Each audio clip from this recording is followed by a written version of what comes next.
Wanachama wa chama cha wafanyikazi wa bandari Dock Workers Union kote nchini wametoa wito kwa msajili wa vyama vya wafanyikazi nchini kutoidhinisha uchaguzi wa katibu mkuu aliyekuwa akishikilia kikaimu wadhifa huo, wakisema hawatambui uchaguzi huo. Wakizungumza na waandishi wa habari katika ofisi za chama hicho katika kaunti ya Mombasa, wakiongozwa na Gideon Matiku ambaye ni mwenyekiti wa kamati ya angalizi bandarini, wamesema uchaguzi huo Jumamosi haukuzingatia sheria, kwani uchaguzi wa chama uliratibiwa kufanyika tarehe 25 Juni mwaka huu. Matiku amesema hakukuwa na ilani yoyote ya mkutano maalum ambao ulimuidhinisha Salman Awor kuwa katibu mkuu, akisema hilo ni kinyume na sheria.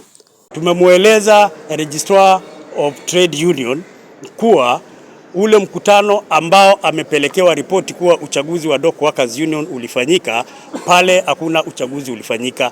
Ile tunaweza itafsiri kwa lugha nyingine ni kuwa kuna baadhi ya watu wanataka kufanya coup. So members wana imani na ile notice walipewa kuwa uchaguzi ni wa tarehe 25 mwezi wa 6.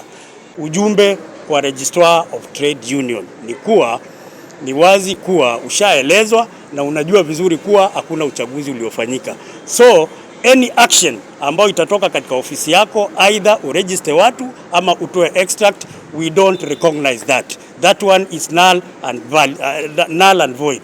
Nataka tuhakikishe members wetu ambao wako Lamu, members wetu ambao wako Shimoni, members wetu ambao wako Mombasa, members wetu ambao wako Kisumu, members ambao wako Nairobi ICD, ni kuwa msimamo ni ule sheria, notice iliwekwa na uchaguzi ni tarehe 25, pamoja na ndugu zetu ambao wako Naivasha. So kauli yake imetolewa mkazo na Hassan Shagura, mmoja wa wanachama cha Dock Workers Union, akisema katika uchaguzi huo na ugombeaji zaidi wa 5 na si mgombea mmoja, akitilia mkazo uchaguzi huru na haki.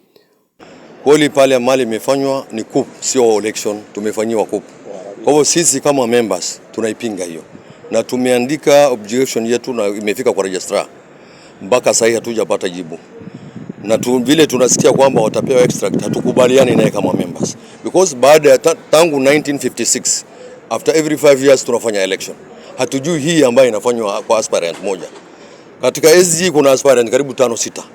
Sasa ikiwa ule amekubaliwa, amepewa abstract akiwa amefanya kichochoroni, wale wengine ambao wanatarajia kwa aspirant pia watakubaliwa, because wao pia watajitengenezea waende. Sisi kama members hata wakati ya corona hatujawahi kupata matatizo kazini, lakini hii election inaleta matatizo kazini because members wamepata waswasi. What we want is free and fair election. Sulman kama atashinda kura, NEC itashatangaza wakati ya kura, awe katika ofisi yake akiwa acting, time ikifika aingie kwa debe apate shinde kura, tunakubaliana naye. Lakini kupi ya kufanywa kichochoroni ambayo inaleta matatizo kazini hatutaki. Tunataka tuwe amani kazini, tuwe tukifanya election yetu vile tumepangiwa na NEC. Asanteni. Kazi hao aidha wametishia kufunga milango ya bandari na kuelekea katika afisi za msajili wa vyama vya wafanyikazi wapo kaimu katibu mkuu Salman Awor ataidhinishwa kuwa katibu mkuu bila kufanyika kwa chaguzi wa mwezi wa 6.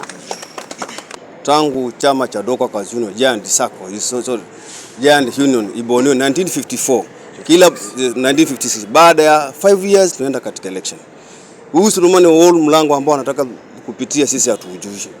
Sisi NEC yetu ilipokaa imesema election tarehe 25 mwezi wa 6 2026.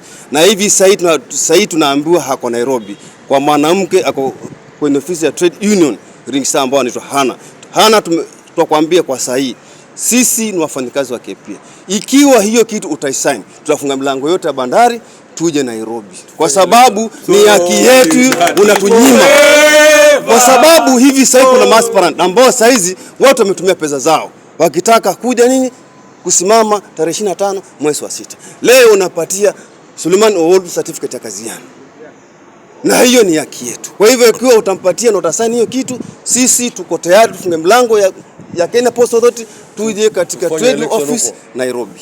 Kwa hivyo mimi kai group hapa, mimi ndio senior, nilianza na kina Eunice na kuna hata siku moja kulingana na mikakati ambayo ya Trade Union ilikosekana.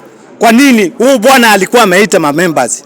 Je, imekuwaje leo Imekuwaje leo? Bado anatumia akili naye bado ni majuni hawa. Mimi kitu naomba tafadhali. Haya yote nimesemwa na madugu zangu. Msikumbali. Huyo bwana akapewa certificate. Mtawasha moto na mtauota. Asante. Ali Vincent, Benvin TV.